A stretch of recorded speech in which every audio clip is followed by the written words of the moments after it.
نحمده ونصلي على رسوله الكريم أما بعد أعوذ بالله من الشيطان الرجيم بسم الله الرحمن الرحيم اقرأ باسم ربك الذي خلق وقال النبي صلى الله عليه وسلم خيركم من تعلم القرآن وعلمه وقال النبي صلى الله عليه وسلم من قرأ القرآن وعمل بما فيه ألبس والداه تاجا يوم القيامة ضوءه أحسن من ضوء الشمس সমস্ত প্রশংসা গুণগান গুণকীর্তন আরাধনা উপাসনা সেই মহামহিম করুণাময় আল্লাহ তাবারক ওয়া তাআলার জন্য, যিনি আমাদেরকে সেই দুপুর থেকে নিয়ে এতক্ষণ পর্যন্ত কোরআন ও হাদিসের তিলাওয়াত, হাদিস শরীফ এবং নবীজির প্রশংসামূলক কথাবার্তা অর্থাৎ নাচ গজল শোনার জন্য কবুল করেছেন। আমরা সকলেই বলি আলহামদুলিল্লাহ।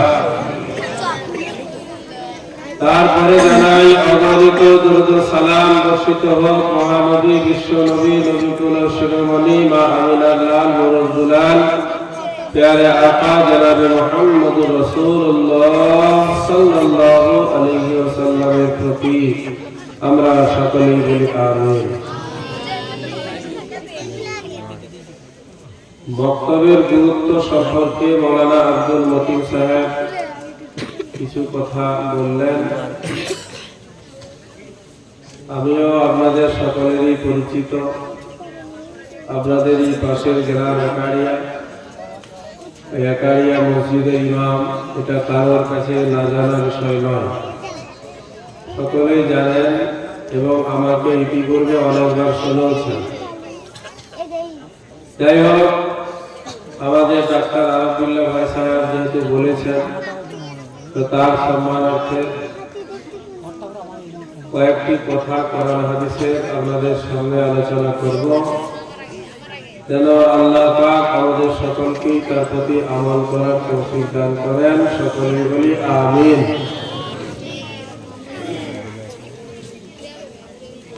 মক্তব,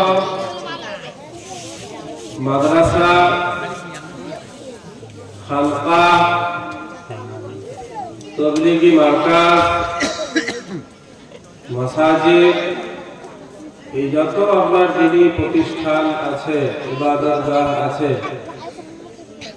এগুলি সব হচ্ছে এক একটি ঈমান বাঁচানোর জন্য দুর্গ, ঈমান বাঁচানোর এক একটা গুহা। এখানে যদি আমি আপনি প্রবেশ করতে পারি তাহলে আমার আপনার ঈমানটা বেঁচে যাবে। আর এই জায়গা থেকে যদি আমি আপনি দূরে থাকি তাহলে আল্লাহ না করুক মৃত্যু আসার আগে পর্যন্ত হয়তো এমন একটা সিচুয়েশন তৈরি হবে, এমন একটা পরিস্থিতির সম্মুখীন হব যে ঈমান নামক যে মূল্যবান সম্পদটা আল্লাহ পাক আমাকে দিয়েছিলেন, দিনী প্রতিষ্ঠানের সাথে যুক্ত না থাকার কারণে হয়তো বেঈমান হবে। এই জন্যই জমিয়ত বলুন, তাবলীগ বলুন, সব জায়গা থেকে শুধু একটাই আওয়াজ হচ্ছে, মানুষের কাছে একটাই তাদের আবেদন, গ্রামে গ্রামে মক্তব কায়েম করো, মসজিদে মসজিদে মক্তব হোক, মক্তব থেকে মসজিদ থেকে মুসলমান ছেলে মেয়েরা দ্বীনের প্রাথমিক শিক্ষাটা, ঈমানের প্রাথমিক শিক্ষাটা পেয়ে যায়।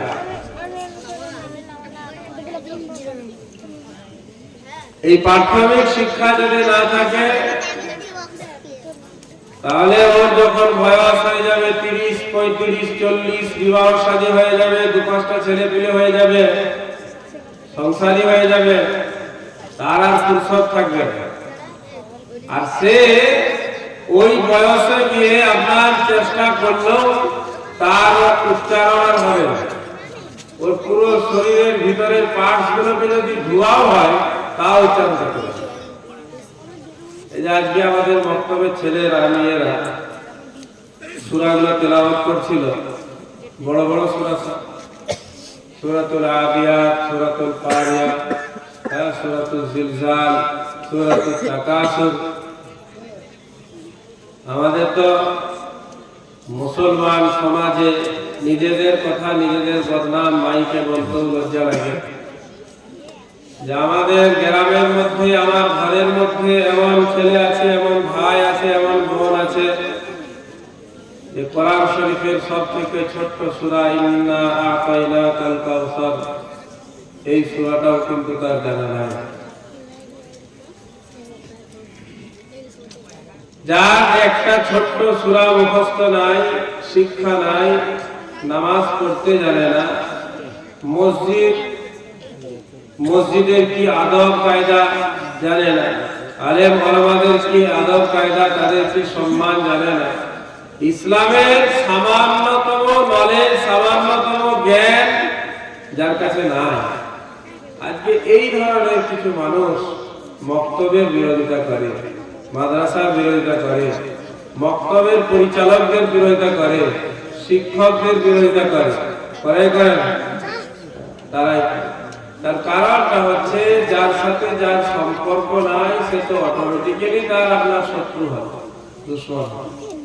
দিনের সাথে সম্পর্ক না থাকার কারণে আজকে দ্বীনি প্রতিষ্ঠানের বিরোধিতা করছে। ধর্মের সাথে সম্পর্ক নাই, কোরআনের সাথে সম্পর্ক নাই বলেই বারংবার বলতে হচ্ছে দাঁড়িয়ে কেন আছেন, আপনার তো মনে হয় পড়া হয়নি, আপনি দাঁড়িয়ে আছেন কেন, বসুন না, বসতে কি হচ্ছে।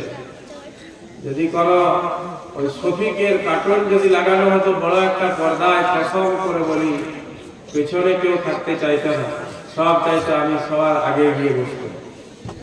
শফিক, হ্যাঁ শফিক মরেও গেছে, যাই হোক, বাচ্চাদের জীবনগুলো বরবাদ করে দিচ্ছিল।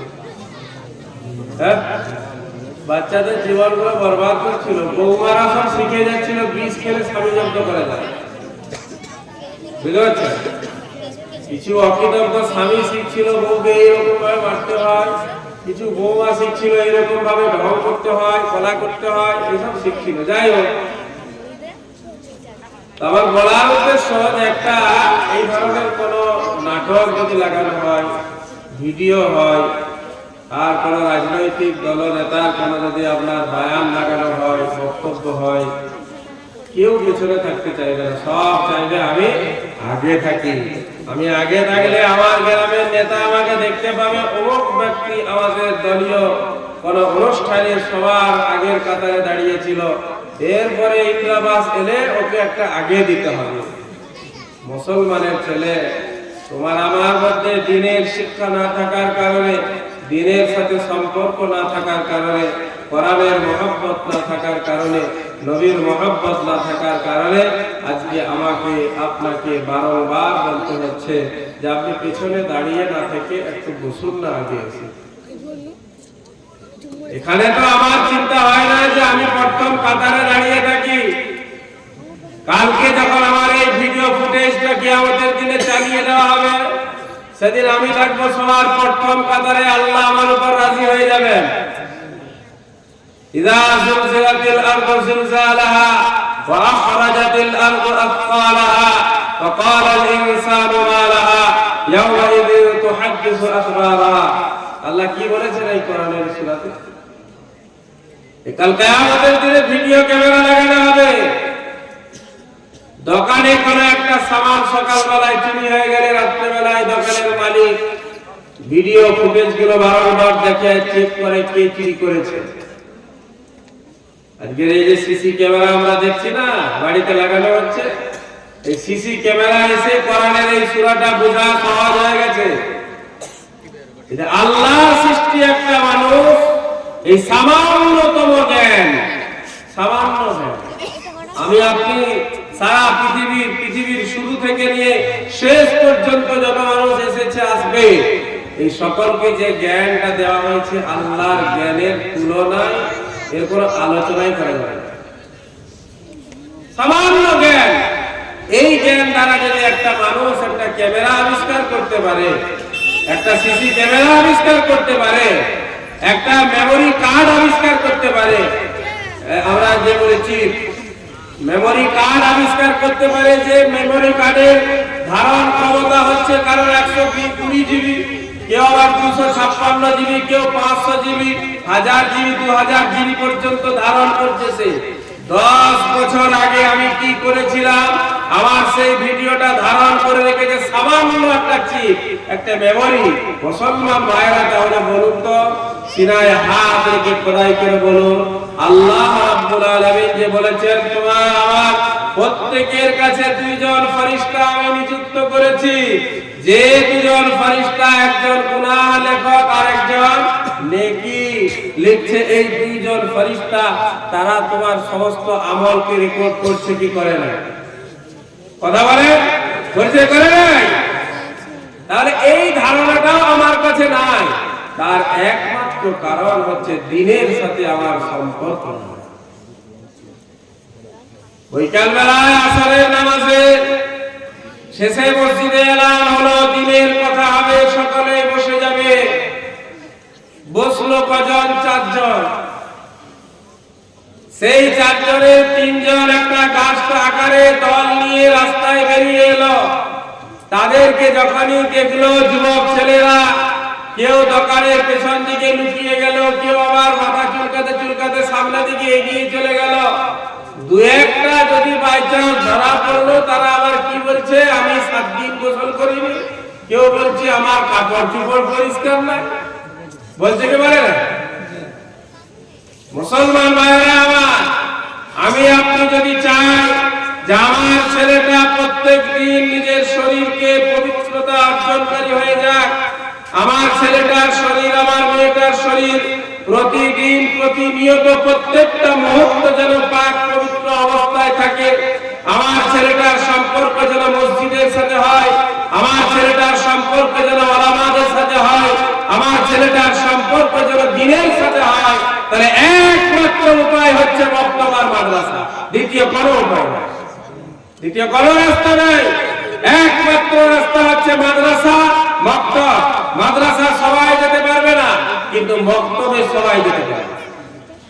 মক্তবটা সবাই পড়তে পারবে, কিন্তু দুঃখের বিষয় তখন আমি হিসাব করব, তখন আমি বড় অঙ্কের পণ্ডিত হয়ে যাই। কিন্তু আমার ওই ছেলেরা যখন ভাতিকার কোন বাংলা মিডিয়ামে ভর্তি করতে গেছিলাম, বড়বেতার কোন ইংলিশ মিডিয়ামে ভর্তি করেছিলাম, আমার ছেলেটাকে যখন কলেজে ভর্তি করতে হয়েছিল, কলেজে পড়নেওয়ালা আমার ছেলেটার যখন একটা টিউশন মাস্টার দেখতে হয়েছিল, আমার ছেলেটাকে আমার টিউশন মাস্টার সপ্তাহে মাত্র 2 দিন ক্লাস করবে, সপ্তাহে বড় জোর 4 দিন ক্লাস করবে, কিন্তু মাস শেষ হলেই আমাকে একটা ছেলের জন্য 1000 টাকা গুনতে হয়।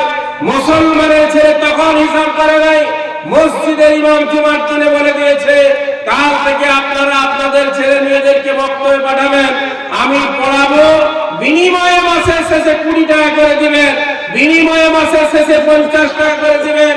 মুসলিম সমাজের শত শত এরকম মানুষ আপনি দেখতে পাবেন, যারা শয়তানের খালাতো ফুফাতো ভাই হয়ে বসে আছে, যারা চায়ের দোকানে আর হাটে ঘাটে বাজারে সব জায়গায় তাদের শুধু একটাই আলোচনা, দেখলি জুমার দিনে ইমাম সাহেব কি বলল,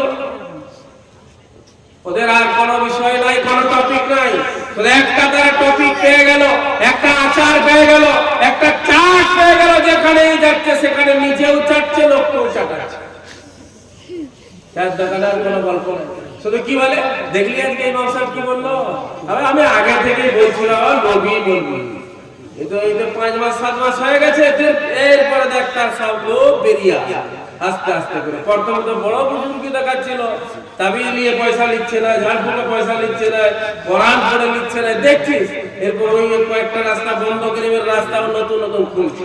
এখন আবার বলছে মসজিদের বেতন বাদে ওকে আবার 50 টাকা করে প্রত্যেকটি ছেলের দরুদ তাকে দিতে হবে। এই কোন জায়গায় জলসা করতে গেছিলাম, হ্যাঁ ইমাম সাহেব বাদ হয়ে গেছে, তার কারণ হচ্ছে মক্তবে পড়িয়ে 10 টাকা করে ছেলেদের কাছ থেকে নিয়েছি। আমার একটা ছেলে ফুটবলের খেলা দেখতে যায়, 20 টাকা টিকিট দেয়, আমি তখন কোনো হিসাব করি না।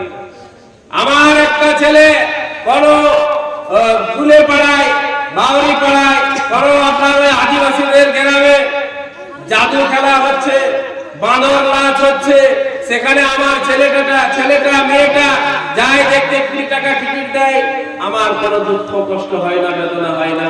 কিন্তু আমার মুসলমান প্রাণপ্রিয় ভাইরা, চাচারা, মুরব্বী বাবারা, আমার সাথে আমার বোনেরা, যখন আমার ওই ছেলেটার জন্য মক্তব কমিটিকে, মক্তবের শিক্ষককে, মক্তবের পরিচালকদেরকে তাদের অর্ডারে 20 টাকা দিতে হয়, 50 টাকা মাসের ফিস দিতে হয়, 100 টাকা মাসের ফিস দিতে হয়, তখন আমাদের যত দরদ, যত ব্যথা।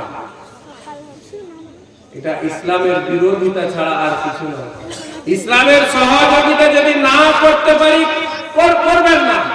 কিন্তু একটা কথা বলি, ইসলামের বিরোধিতা কখনো করবেন না।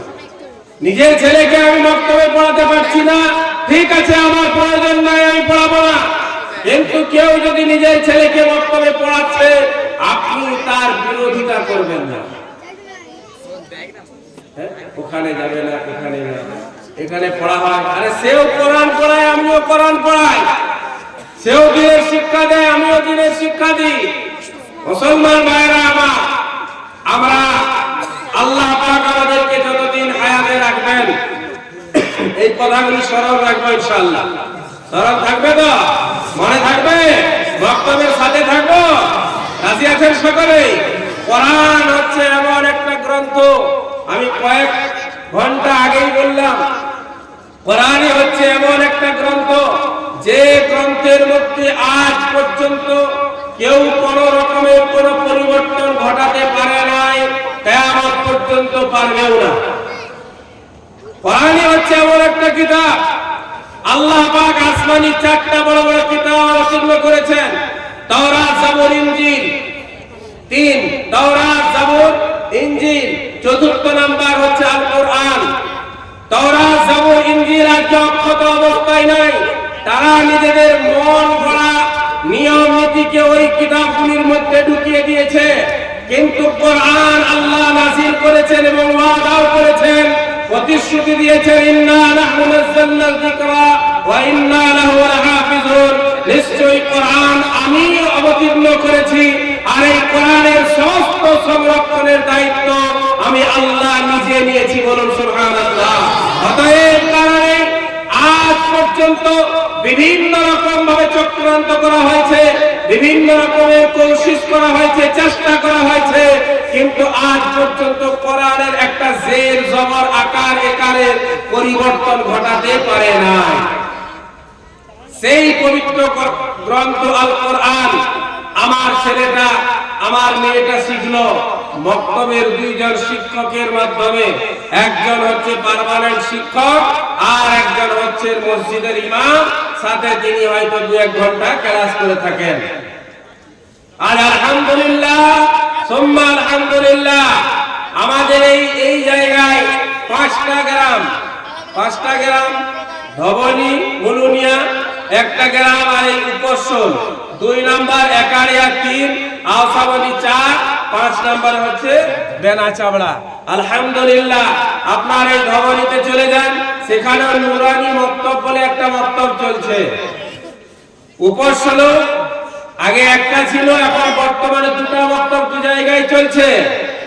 আপনি বেনাচাবড়া যান, সেখানেও মক্তব চলছে। একারিয়ায় চলে যান, সেখানেও মক্তব চলছে। প্রায় 300-র অধিক ছেলে মেয়ে প্রত্যেক দিন তালিম হাসিল করছে মক্তব থেকে।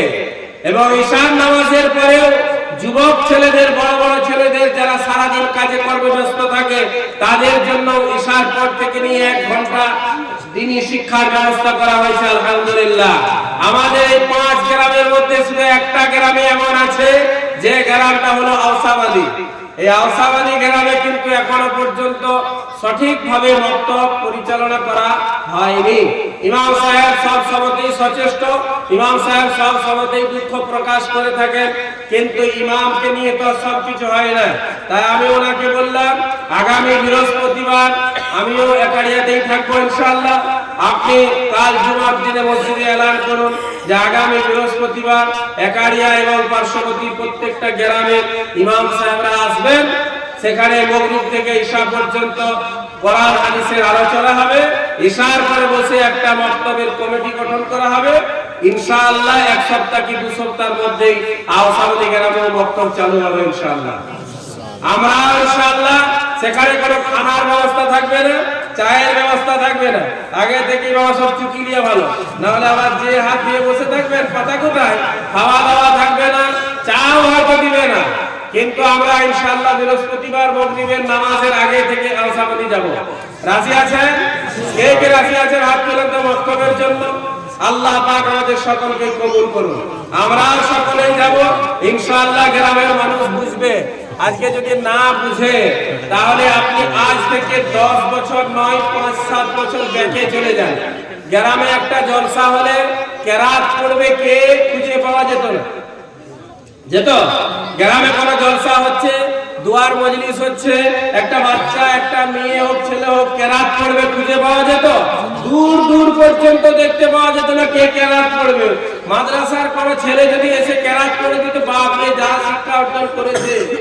হ্যাঁ, আমার গ্রামে কয়েকজন মৌলভী সাহেব আছেন যাদের নামের সাথে মাও নাই বাও নাই কিছুই নাই, কিন্তু আমি এক জায়গায় বিবাহ একজনের ছিল আমার চাচাতো বোন, তার দেখাশোনায় গেছি। মসজিদে জোহরের নামাজ পড়তে ঢুকেছি, তখন বলছে আপনাদের বাড়ি কোথায়? আমি বললাম চাবড়া গ্রামে বাড়ি। ও চাবড়ায় আপনার বাড়ি? তা আপনাদের গ্রামে একজন আমাদের গ্রামে ইমামতি করত। আমি বলি চাবড়ার ইতিহাসে আমার আগে মৌলভী কেউ নাই, কে ইমামতি করত? চাবড়ার ইতিহাসের বইয়ের আমি হচ্ছি সর্বপ্রথম মৌলভী। তারপরে আজকে বর্তমানে আলহামদুলিল্লাহ প্রায় 13-14 জন আপনার ছেলে মাদ্রাসায় পড়াশোনা করছে এবং 4-5 জন হাফিজে কোরআন এবং আলেমও 4-5 জন আছে আজ বর্তমানে। তাই বলে কে ইমামতি করতো তোমার গ্রামে? বলছে অমুক নাম। বলো ওই সময়ের ইমাম যাদের কোরআন শুদ্ধ নাই, কেরাত শুদ্ধ নাই, সূরা ফাতিহা শুদ্ধ নাই, আত্তাহিয়াত পুরো জানে নাই। কিন্তু আজ বর্তমানে এই উপসল গ্রামের যে সমস্ত ছেলেরা মেয়েরা যে কোরআন পড়লো, আমাদের প্রত্যেকের উচিত ছিল যখন একটা ছেলে কেরাত পড়ে নামছে 50টা টাকা প্যাকেট থেকে বের করে তার হাতে দেওয়া। এটা আমাদের উচিত ছিল, কিন্তু আমরা পারিনি। আগামীতে করবো ইনশাআল্লাহ। একটা ছেলে সুন্দর নাচ পড়লো, আমার উচিত ছিল ফুর্তিতে এদিকে স্টেজে উঠে আমি বলে দিলাম 2 টিমের যে সর্বপ্রথম গোল করবে আমার পক্ষ থেকে, আমার বাপ দাদার পক্ষ থেকে 500 টাকা দরকার। বলে কি বলে না? শুনেন না? আসমান এরকম হয় কি হয় না? 500 টাকা আমি দেবো সর্বপ্রথম যে গোল করবে। আজকে এখানে এটা আমার আপনার দায়িত্ব ছিল, কর্তব্য ছিল। একটা ছেলে যখন সুন্দর কেরাত পরিবেশন করলো, সে যখন স্টেজ থেকে নামছে তার হাতে 10টা টাকা দিয়ে গেল। আমার মন চেয়েছিল দিতে, কিন্তু আমি 50 টাকা প্যাকেটে নিয়ে এসেছি। তো দেখছি একজনকে দিলে আর উনি কোথায় যাবে, তার জন্য বাবু আমি দিয়ে দিই। বুঝতে পারছেন? 50 টাকা প্যাকেটে 10 টাকা, তার ভিতরে 50 টাকা। সে বাপড়া মেলাম সকালে এদের থেকে এখানেই চলে এসেছি। তো আগামীতে আমরা ইনশাআল্লাহ এটা চালু করব। রাজি আছেন তো? প্রতিযোগিতা হলে যে যেরকম পারবো, একটা ছেলের হৌসলা আফজাইয়ের জন্য, তার হিম্মতকে আরো উচ্চ করার জন্য 10 টাকা হোক, 20 টাকা, 50 টাকা ছেলেটার হাতে ইনশাআল্লাহ ধরিয়ে দিব। আল্লাহ পাক আমাদের সকলকে কবুল করুন। কোরআন শরীফের আয়াতে আপনার একটা পড়েছেন, একটা হাদিস পড়েছেন। হাদিসের তরজমা হচ্ছে মাওলানা করে দিয়েছেন, আমি আর বলবো না। কোরআন শরীফে আল্লাহ রাব্বুল আলামিন বলেন, ওমান আহসানু কাওলাম মিম্মান দাআ ইলাল্লাহ। ওর থেকে আর উত্তম কথা আর কার হতে পারে যে আমার বান্দাকে আমার রাস্তায় আহ্বান করে। সুবহানাল্লাহ। কি ওমান আহসানু কাওলা, ওর থেকে কথা আর কার উৎকৃষ্ট উন্নত হতে পারে? মিম্মান দাআ ইলাল্লাহ, যে আমার রাস্তায় আমার বান্দা বান্দীদেরকে আহ্বান করে। এই আয়াতটা শুধু তাবলীগ ওয়ালাদের জন্য নয়, যারা ওই গাছ করবে 40 দিন 4 মাস চিল্লা যাবে তাদের জন্য শুধু নয়। এই আয়াতটার মেন উদ্দেশ্য হচ্ছে মাদ্রাসা রক্ষা। আপনি একটা মানুষকে 40 বছর বয়সে জামাতে নিয়ে যাবেন, ইন্না আতাইনা মুখস্থ আপনি করিয়ে দিবেন, কিন্তু ও ইন্না আতাইনা এমন রোগী এমন অসুস্থ হবে কোন হাসপাতাল ভর্তি হবে। কি হচ্ছে? আলাম তারা মুখস্থ করিয়ে দিবেন, আমি এটা অস্বীকার করছি না, কিন্তু আপনার আলাম তারা কাইফা ফাআলা এতটাই বিকলঙ্গ হবে যা ওই সূরাকে কোন হাসপাতাল ভর্তি নেই। 1.5 কোটি গুণ হবে। আপনি উচ্চারণ করতে পারবেন? হ্যাঁ, এই যে বাচ্চাগুলো পড়ছিল কত সুন্দর গাইল উচ্চারণ করছে। গাইল একটা আমার গ বাংলায় আমরা বলি, আরবিতে যে গাইল কত সুন্দর। গাইরিল মাগজুবি, হ্যাঁ আমরা বলি গাইরিল মাগজুবি। মাগজুব কি ফেরেশতারা বলে এটা আবার কোথায় আছে বে? মাগজুবটা কোথায় পেয়েছে? হ্যাঁ, কিন্তু সাধারণ মানুষ চেষ্টা করার পরে যতটা শুদ্ধ হবে ওতেই নামাজ হবে, মন খারাপ করার কিছু নেই। কিন্তু আমাদের ছেলে মেয়েদেরকে ইনশাআল্লাহ দ্বীনি শিক্ষা দিবে। রাজি আছেন তো? আল কারিআহ, এই বাচ্চা ছেলে বলছিল আল কারিআহ, এখন থেকে নিয়ে ভোর পর্যন্ত চেষ্টা করলেও ভালো। কিন্তু মক্তবে এখানে মুফাসসলে মক্তবের ফিস কত মাসে? 130। এই 30 টাকা বাড়াতে ওই আপনার ইউক্রেনের যুদ্ধ যখন হয়নি, যে যুদ্ধটা হয়তো কমিটিকে জিজ্ঞাসা 30 টাকা বাড়াতে, 30 টাকা যে বাড়িয়েছে 100 থেকে 130 করেছে। এই 30 টাকা বাড়াতে এত যুদ্ধ বলেছে। এই কেরলটা কি বলে যে হচ্ছিল কি দিনে ওদের, হ্যাঁ ওই ওদেরও হয়। এইরকম মানসিকতা আমরা তৈরি করবো না। মানসিকতা একটু উচ্চ করতে হবে, মনোভাব একটু উচ্চ হতে হবে, চিন্তা ভাবনা একটু উচ্চ হতে হবে, করবো ইনশাআল্লাহ। আর একটা হাদিস আমি এখন পড়ি নাই, কিন্তু এই হাদিসটা আমাকে আজকে বলতেই হবে, না বলে উপায় আমার নাই। বুঝতে পারছেন? আল্লাহর কাছে আমরা ধরা পড়বো বলবি। অনেকেই মনে করে মৌলভী সাহেব এটা একদিন বললো আবার আজকে এটা বলছে। মৌলভী সাহেবদের উপায় নেই, বুঝতে পারছেন? বলতেই হবে, না হলে কি আমাদের দিনে আল্লাহর কাছে ধরা পড়তে হবে। একটা মানুষ 5 ওয়াক্তের নামাজ পড়লো, সে মনে করছে আমার থেকে বড় বুজুর্গ আল্লাহর ওলি পৃথিবীর জমিনে আর কেউ নেই। আর একটা মানুষ আবার ওই নামাজ পড়ে তাহাজ্জুদ পড়ে নিয়েছে, সে তো আব্দুল কাদের জিলানীর উপরে চলেছে। বুঝতে পারছেন? এই রকম ভাবে চিন্তা ভাবনা আমাদের রাখা যাবে না, বরং যত ভালো কাজ আছে আমরা করবো ইনশাআল্লাহ। একজন সাহাবীর ব্যাপারে নবীজি সাল্লাল্লাহু আলাইহি সাল্লাম বলেছেন, এই ঘটনা বলে শেষ করে দিব। সমস্ত সাহাবায়ে কেরাম বসে আছেন মসজিদে নববী, রাসূলুল্লাহ সাল্লাল্লাহু আলাইহি ওয়াসাল্লাম। এই ঘটনাটা আমার অল্প মনে পড়ছিল, বাকিটা মনে পড়ছিল না। আপনাদের ইমাম সাহেবের মোবাইলটা নিয়ে আমি আমার ঘটনাটা সার্চ করলাম গুগলে তো সব আছে। গুগলে ঐশ্বরিয়া রায়কেও আপনি পাবেন, করিনাকেও পাবেন, শাহরুখ খানকেও পাবেন, গোপাল ভাঁড়ের গল্প পাবেন, কোরআনও পাবেন, হাদিস পাবেন, সব পাবেন বর্তমান সময়। আমি ওই ঘটনাটার 4-5টা অক্ষর লিখে দিলাম, যে কি লিখেছিলাম ওই মোবাইলে আছে।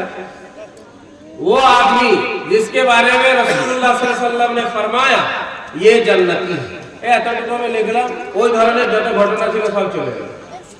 তো ঘটনা হচ্ছে নবীজি সাল্লাল্লাহু আলাইহি সাল্লাম বসে আছেন, সাহাবায়ে কেরাম সামনে বসে আছেন, সকলেই গোল করে নবীজিকে ঘিরে কথা শুনছেন। নবীজি সাল্লাল্লাহু আলাইহি সাল্লাম বললেন, এখন এই মসজিদের গেট দিয়ে যে ব্যক্তি মসজিদে প্রবেশ করবে ওই ব্যক্তি হচ্ছে জান্নাতি। প্রথম দিন বললেন, সেদিন শেষ হয়ে গেল। সাহাবায়ে কেরাম দেখলেন একজন জীর্ণ সাহাবী, গরীব সাহাবী, দুর্বল সাহাবী ওই গেট দিয়ে প্রবেশ করছে। মজলিস ভেঙে গেল। দ্বিতীয় দিন ওই একই রকমের মজলিস। নবীজি সাল্লাল্লাহু আলাইহি সাল্লাম সেদিনও বললেন, এই গেট দিয়ে যে সর্বপ্রথম প্রবেশ করবে সে হচ্ছে জান্নাতি। সাহাবায়ে কেরাম অবাক হয়ে সব অপেক্ষায় থাকলেন, কি আজকে আসে। দেখছেন ওই একই সাহাবী। তৃতীয় দিন নবীজি সাল্লাল্লাহু আলাইহি সাল্লামের মজলিস লাগলো। নবীজি সাল্লাল্লাহু আলাইহি সাল্লাম সেদিনও বললেন, এই দরওয়াজা দিয়ে যে প্রবেশ করবে সে হচ্ছে জান্নাতি। পরপর 3 দিন জান্নাতের বাশারাত দিচ্ছেন, জান্নাতের সুসংবাদ দিচ্ছেন। সাহাবায়ে কেরাম অপেক্ষায় আছেন, কে সেই ভাগ্যবান ব্যক্তি। না দেখছেন 3 দিনেও তৃতীয় দিনেও একই। সেই মজলিসে ছিলেন হযরত আব্দুল্লাহ ইবনে উমর ইবনুল আস রাদিয়াল্লাহু তাআলা আনহু। ওনার মনের মধ্যে জানতে ইচ্ছা হলো কি এমন আমল করে। আমি তো সারা দিন রোজা রাখি, সারা রাত নফল পড়ি, আমাকে নবীজি সাল্লাল্লাহু আলাইহি ওয়াসাল্লাম মানা করে দিলেন, এই আব্দুল্লাহ এত কষ্ট করবে না, কোরআন খতম একদিনে নয় বরং কোরআন খতম 3 দিনে করবে। প্রত্যেকদিন রোজা রাখতে হবে না, একদিন রোজা রাখবে, একদিন খাবে, আবার একদিন রাখবে, মাঝখানে একদিন করে গ্যাপ করবে। এই সাহাবা আমার থেকেও কি বেশি আমল করে, এটা দেখতে হবে। উনি কি করলেন, ওই সাহাবীর বাড়ি চলে গেলেন, আমি আপনার মেহমান হতে চাই, কয়েকদিন আপনার বাড়িতে আমি থাকতে চাই, আপনি রাখবেন?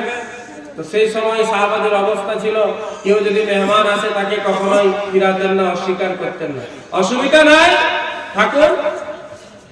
প্রথম দিন পেরিয়ে গেছে, রাত হয়েছে, দুইজনে খাওয়া দাওয়া করেছেন।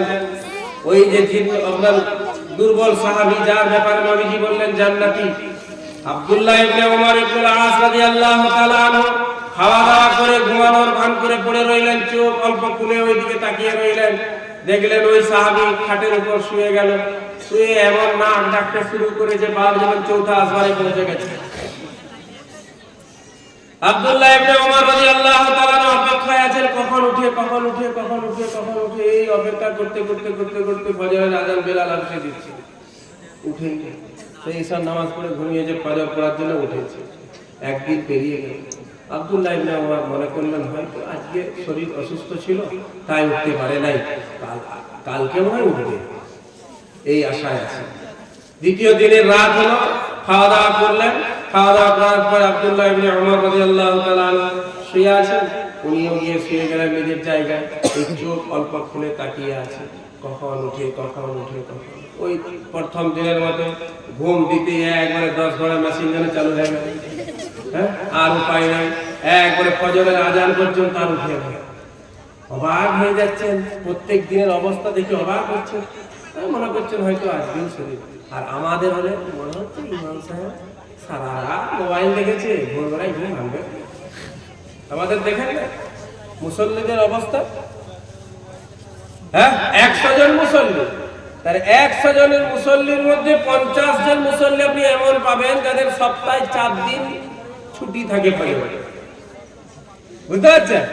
কিন্তু ইমাম সাহেব 7 দিনে 7 দিন, 14 দিনে 14 দিন, 15 আপনার 21 দিনে 21 দিন, 29 দিনের মাথায় ভোরবেলায় উঠতে একটু লেট হয়ে গেছে। দেখেছেন এরপরে চায়ের দোকানে বাবা আল্লাহ ইমাম ঘুম ভাঙে, এত গোড়া ইমাম বলে কি বলেন? হ্যাঁ, একটা প্রবলেম আছে। কিন্তু যে বলছে হুজুর, ও দেখবেন সপ্তাহে 4 দিন, 4 দিন ছুটি থাকে। আর ইমাম সাহেবের প্রবলেমটা কি জানেন? ওকে তো আগে দাঁড়াতে হয়, ওকে নামাজ পড়াতে হয়, ও না এলে সবাই জানতে পারে, আর ইমাম না এলে কেউ জানতে পারে। অতএব কারণেই বলবো, ইমাম সাহেবের কখনো যদি ঘুম ভাঙতে দেরি হয়ে যায়, ফজরের নামাজে উপস্থিত হতে না পারেন, শরীয়তের মসলা হচ্ছে বাইরে থেকে কেউ দরজায় দিয়ে বড় মুড়া কাঠ দিয়ে দুম দুম করে ঢুকবেন, এই পারমিশন শরীয়ত দেয় না। আপনি কিতাব দেখবেন, দেখিয়ে দেবো আপনাকে। ইমাম সাহেব ঘুমিয়ে রয়ে গেছে, মুসল্লিরা আগে গিয়ে ইমাম সাহেবের দরজায় গিয়ে মুড়া কাঠ দিয়ে দুম দুম করে আওয়াজ করবে, ঠুকবে, উঠাবে, এই অনুমতিও নাই। অপেক্ষা করো 5 মিনিট 10 মিনিট অপেক্ষা করো, যদি না আসে কেউ পড়িয়ে দাও, ধারণা ভালো রাখো হয়তো শরীর অসুস্থ আছে, উঠতে পারে না। যে উঠতে পারে না, সে যখন ঘুম ভেঙেছে তখন তার মনের অবস্থা তো আল্লাহ জানেন, তার মনের মধ্যে কত দুঃখ কষ্ট বেদনা। খোদার কসম করে বলি, আমরা তো মসজিদের ইমাম, কোনদিন যদি ঘুম ভাঙতে দেরি হয়ে যায়, যেই ঘুম ভেঙেছে আর দেখি 6টা বেজে গেছে, তার মানে জামাত শেষের মুখে তাড়াতাড়ি করে উঠে নামাজটা নিজেই পড়ে নি, না হলে মসজিদে ছুটে যায়, যে হয়তো সালামের আগে পেয়ে যায়। কিন্তু জোহরের নামাজ না পড়ানো পর্যন্ত মনের মধ্যে একটা আলাদা রকমের দুশ্চিন্তা, একটা টেনশন, একটা দুঃখ কষ্ট থাকে। এটা আমি জানি, যার সাথে ঘটনা ঘটছে সে জানে, আর তার আল্লাহ জানে। এটা তৃতীয় কেউ আর জানে না। অতএব আমি যদি তাকে নিয়ে আলোচনা করি, তার বিষয়টাকে চায়ের দোকানে, ক্লাবে আর রাস্তাঘাটে আলোচনা করি, তাহলে কি হবে? আমার ক্ষতি হচ্ছে, আমার গুনাহ হচ্ছে। তাই সকলকে বলবো, প্রত্যেকেই মানুষ মাত্র ভুল হয়, মানুষ মাত্র ক্লান্তি আছে, মানুষ মাত্র ঘুম হচ্ছে মৌতের ভাই, যে ঘুমিয়ে গেল সে মরে গেল। যাই হোক, ঘটনার 3 নাম্বার দিন তৃতীয় দিন সাহাবী মনে করছেন আজকে মনে হচ্ছে নামাজ টামাজ সারা রাত পড়ব, আজ আর ঘুমাবো, কিন্তু একই ঘটনা, সেই ঘুমিয়ে গেল আর ঘুমাতেই চালু হয়ে গেল, আর উঠে নাই, ফজরে উঠে। তৃতীয় দিনে হযরত আব্দুল্লাহ ইবনে উমর ইবনুল আস রাদিয়াল্লাহু তাআলা আনহু বেরিয়ে চলে যাচ্ছেন। মন বড় খারাপ, বড় উদাস হয়ে গেছে, তাই তো যেটা দেখার জন্য এলাম কিছুই পেলাম না। তখন ওই সাহাবী বৃদ্ধ সাহেব বলছিল, ভাইপো দাঁড়াও দাঁড়াও, তুমি যেটা জানার জন্য এসেছিলে জানলেই না চলে যাচ্ছ কেন? আমি তো বুঝতে পেরেছি তুমি কেন এসেছো, তুমি দেখতে এসেছিলে আমি কি আমল করি, যে আমলটা আল্লাহ কবুল করেছেন, আমাকে তার নবীর জবানি জান্নাতি বলে ঘোষণা করিয়েছেন, আমার আমল তুমি জানতে এসেছিলে। তো শোনো, আমি কোনো আমল করি নাই, আমি 5 ওয়াক্তের নামাজ সময় মতো পড়ি, ঈশার নামাজ জামাতে পড়ি, ফজরের নামাজ জামাতে পড়বো বলে নিয়ত রাখি, মাঝখানে পুরো রাত আমি ঘুমাই, কিন্তু একটা আমল আমি করি আব্দুল্লাহ, সেই আমলটা হচ্ছে আমি রাত্রে বেলায় যখন ঘুমাতে যাই মনের মধ্যে দুনিয়ার কোন মানুষের প্রতি আমার হিংসা বিদ্বেষ থাকে না। বুঝতে পারলেন না? সেই গাধার মতো 3 দিন করে হাসবেন, বুঝতে পারলেন না সবাই? কি আমল করেন, কি আমল করেন?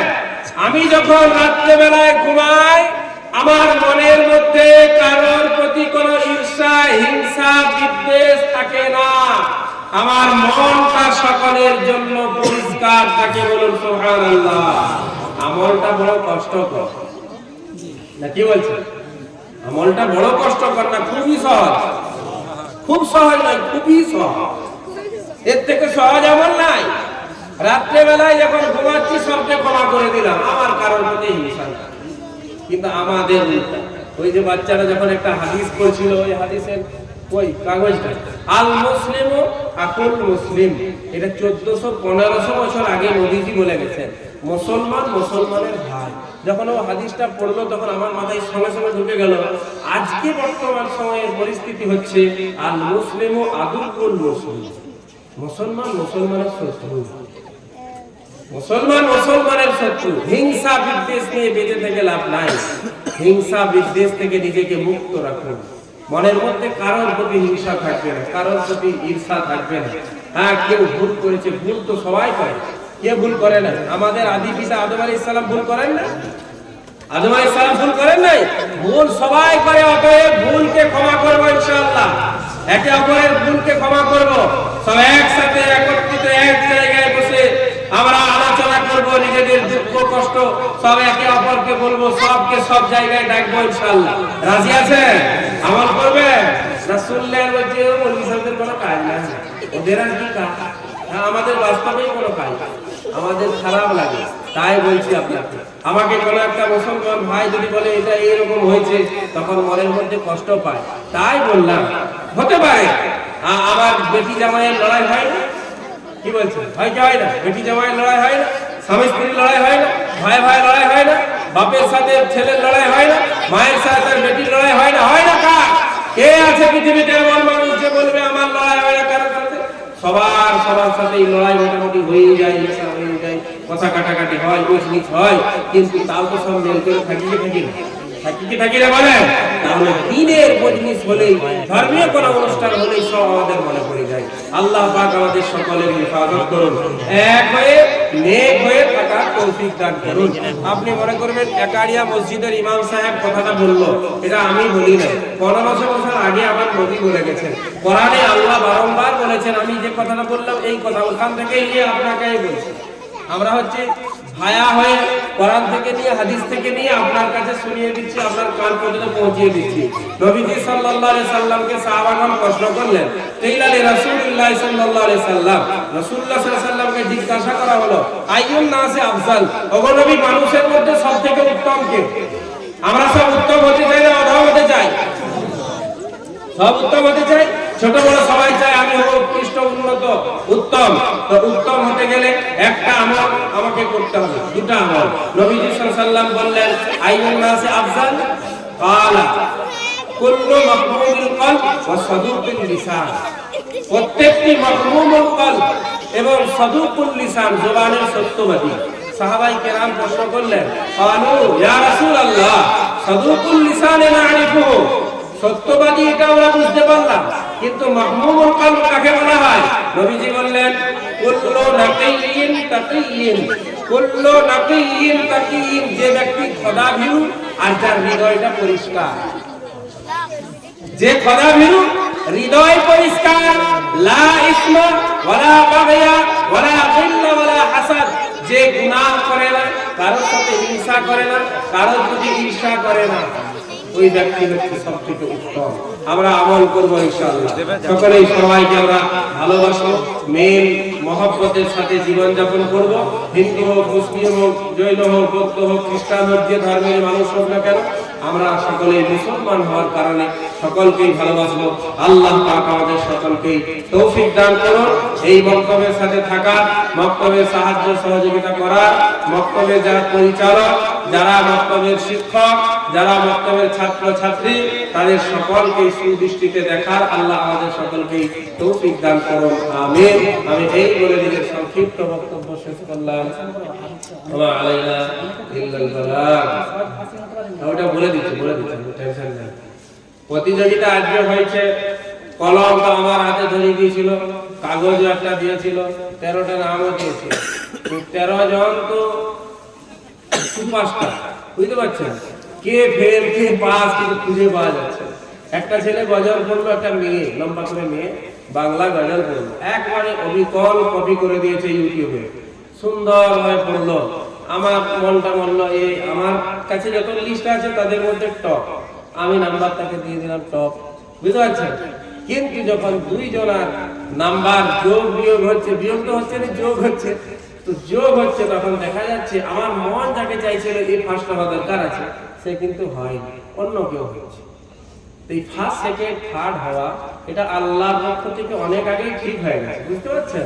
আপনার জন্য ফার্স্ট হচ্ছে, সেকেন্ড, থার্ড হচ্ছে যে আপনার ছেলেটা এই স্টেজে এসে আল কারিআতু ওয়াল কারিআ, কোরআনের এই দুটো আয়াত উচ্চারণ করা খুব ক্রিটিক্যাল আছে।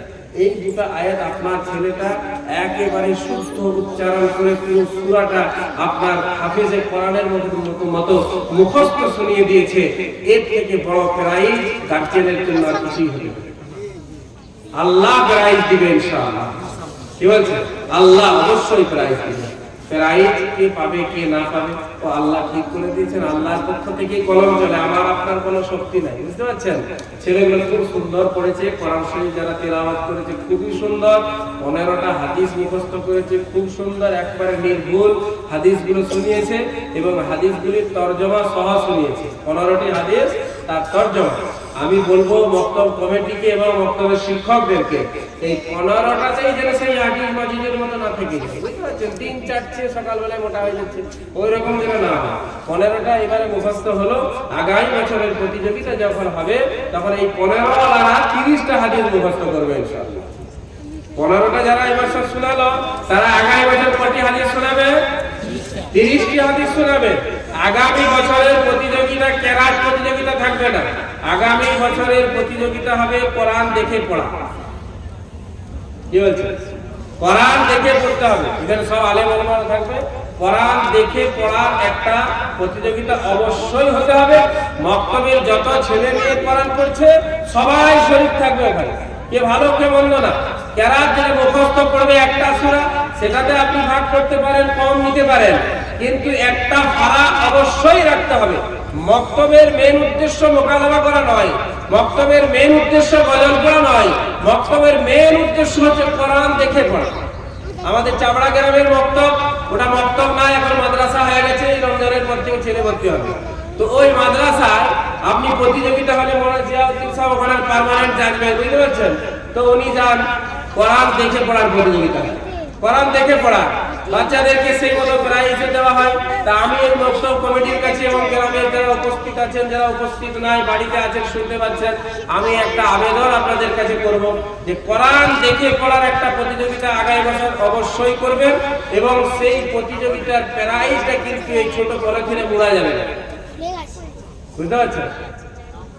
ছোট পলিথিনে ওই প্রাইজ মুড়া যাবে না, ওই প্রাইজটা দাঁড়িয়ে থাকবে, স্টেজে তোলা যাবে না, স্টেজের নিচে থাকতে হবে। সব থেকে উন্নত মানের প্রাইজ কোরআনের থেকে উন্নত গ্রন্থ কিছু আছে? কোরআন তেলাওয়াতের থেকে সুন্দর বাণী আর কিছু আছে? কোরআনের থেকে উত্তম সুর আর কিছু আছে?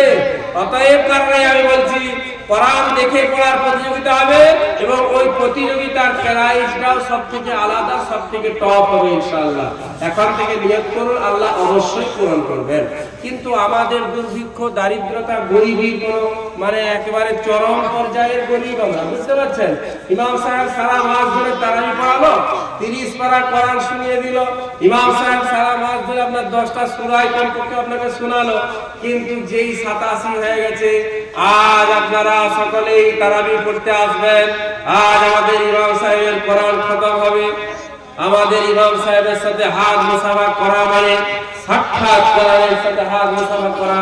হাত মুসাফা চলছে চলছে চলছে, ঢং ঢং ঢং ঢং শব্দ কি হচ্ছিল বাবা? তারপর সব 5 টাকা 10 টাকা দিন,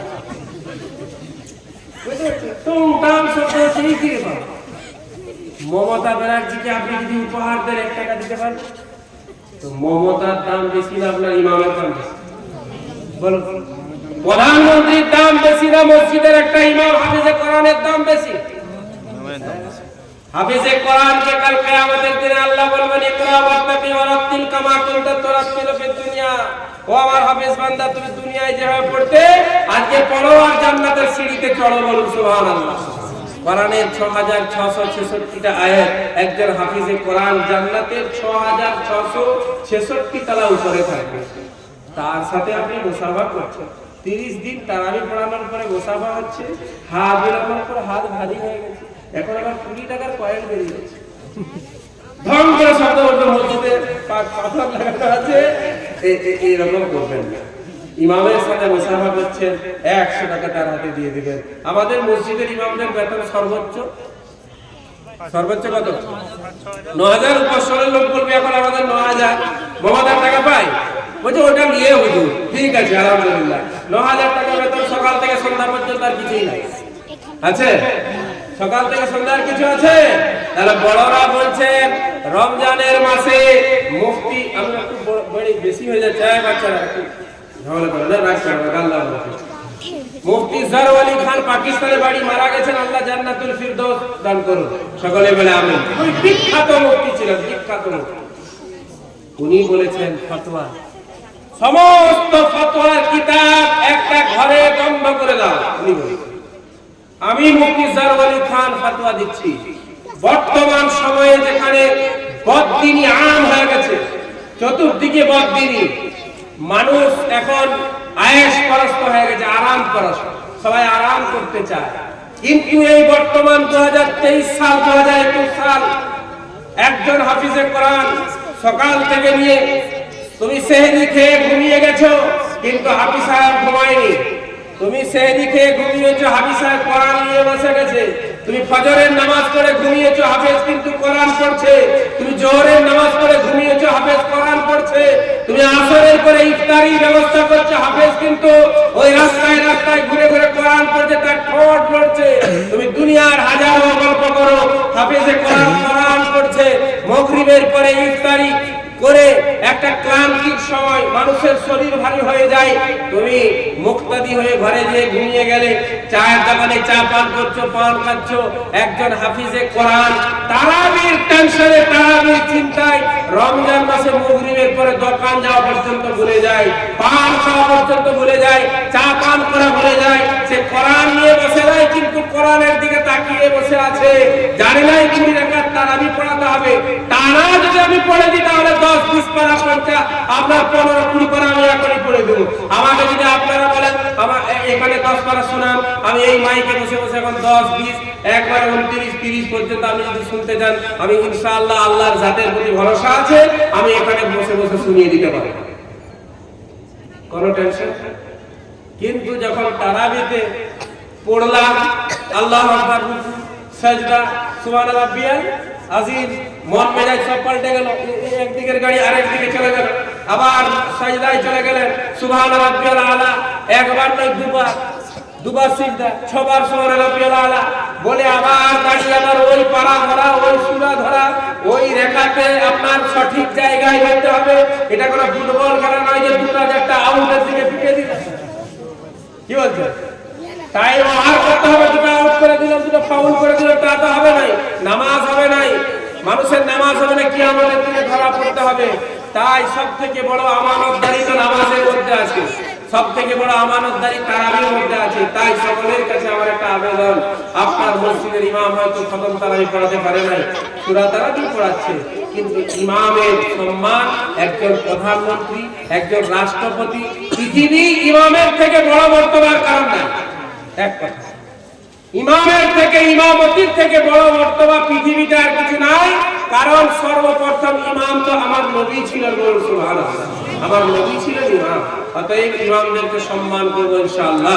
রমজান মাসে তারাই পড়াচ্ছে, তাদের সাথে মুসাফা করতে গিয়ে ওই 5 টাকার কয়েন, সেই পুরাতন 5 টাকার কয়েন ভাড়ের ভিতরে রেখেছিল, সেইটা বলছে বরকতের জন্য বার করে নিয়ে আসতে। যাই হোক, আমি কি কথা বলছি, কি কথা বলছি, কালেকশনের জন্য বলছে, আমি একটা কি কথা বলতে বলতে এগিয়ে। যাই হোক, আর বড় করবে না, বলবো। হ্যাঁ,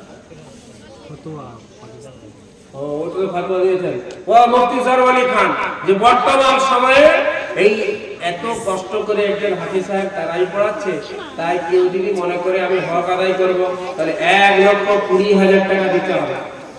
কথাটা যা বললাম ভুল বললো, ভুলে যাবেন না, সকালে আলোচনা করবো, বুঝতে পারছেন? 2 নম্বরে কেউ যদি আমল করতে চায়, অত দিতে পারবে না, তাহলে একজন হাফিজে কোরআনকে 80,000 টাকা দিতে হবে তারাবি তুলবে। এটাও যদি মনে করে আমি পারবো না, গরিব মানুষ, তাহলে সব থেকে নিম্ন স্তর হচ্ছে 60,000 টাকা একজন হাফিজ সাহেবকে দিতে হবে। মৌলানা সাহেব বসে আছেন আমার পেছনে, উনিও হয়তো ভাইটা শুনেছেন, মুফতি সরওয়ার আলী খান, পাকিস্তান।